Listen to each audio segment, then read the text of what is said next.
Alright guys, we are discussing about the famous PGWP, the open work permit for international students in Canada. Now as you already know that international students in Canada might be eligible for an open work permit after their education is over in Canada. Now what are the requirements, what are the conditions is the topic of the day. We are discussing this. Please be tuned till the end. My name is Sahil. Alright guys, welcome back once again. My name is Sahil and I'm a regulated Canadian immigration consultant and I practice in Brampton, Ontario. My office is here. If you have to get in touch with us, our number is on the screen and the details are there in the description box. More than happy to connect with you. If you drop us a message, one of our student counselors will get in touch with you ASAP. Guys, before we move any further, please make sure that you hit the subscribe button and the bell icon because we talk a lot about Canadian immigration. And if you are an aspirant of coming to Canada, then this is a channel that you must be subscribed to all the time. So guys, what we are discussing today is the by far famous PGWP or the post-graduation work permit, which is usually given to international students inside Canada once they complete their international education. Now guys, this is not an obligation, please remember, and it is not given to all the international students. It is given to only some of them, but some of them must be adhering to the eligibility requirements. They must complete those, only then they can get it. Now first, what is a PGWP, what is an open work permit, let me explain, and then I'll talk about the eligibility requirements. Now guys, a post graduation work permit, as it sounds, once you complete your graduation, post the graduation you will get a work permit inside Canada. It is an open work permit, has no limitation on the number of hours that you can work. Then it might have certain restrictions, but all of those restrictions will be mentioned on the letter that you get. Say for example, the PGWP that you get might be restricting to you to a profession, or might be restricting you to a particular a province or anything. Usually that is not there. That might be the case if the person is medically unfit, or say for example any such situation is there. Usually it is free from all of those restrictions. It's an open work permit given to students. The student who has a PGWP, if the student is working in a skilled job, NOC 0AB, then the student's spouse can be eligible for a spousal open work permit as well. Okay, a person who is on a PGWP, the student's son or daughter, say children, might also be eligible to study in Canada. Below 18, they might be eligible for a free education like with the school board as well. So all of those luxuries or those benefits are definitely there. Obviously there is no free health benefit, and all of that is not there, but still PGWP will be given to you for the time that you study in Canada. Okay, now how much or how long a PGWP can a person get depends upon how long the person has been studying in Canada.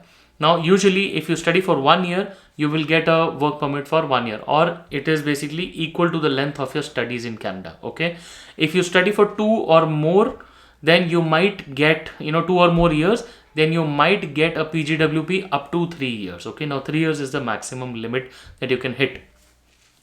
PGWP is a once in a lifetime opportunity. It can never be renewed.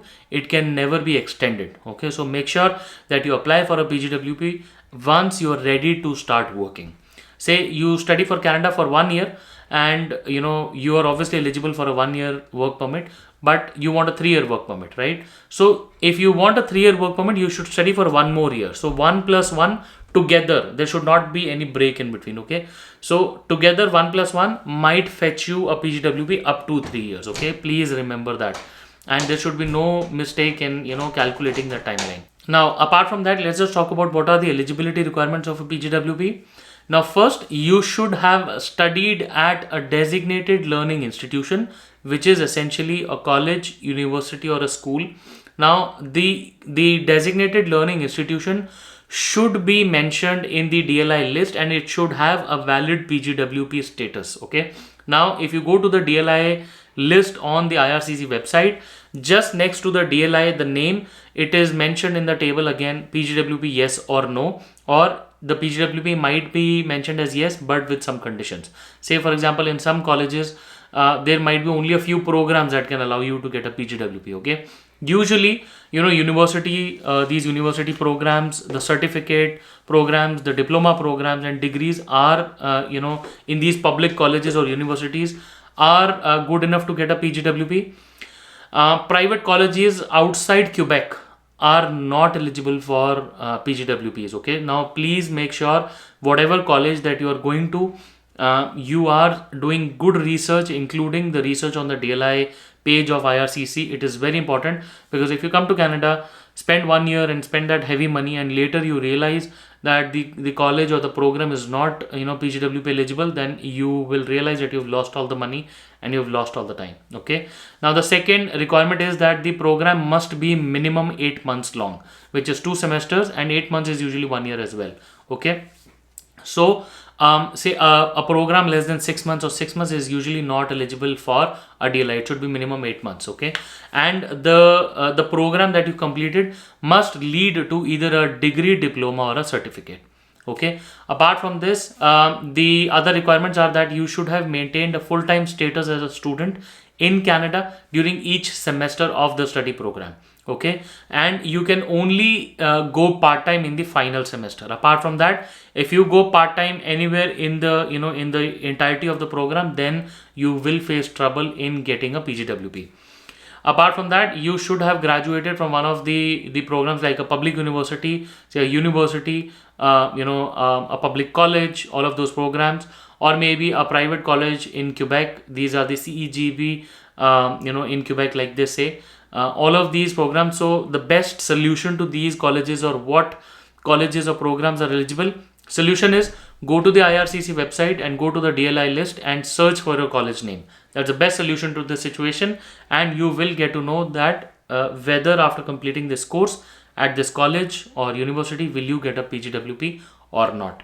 Okay, guys, I hope the PGWP explanation was good enough for you to understand what is there for you in in future in store in Canada. If you still have any doubts, please drop in a message on our number on the screen. Details are there in the description box.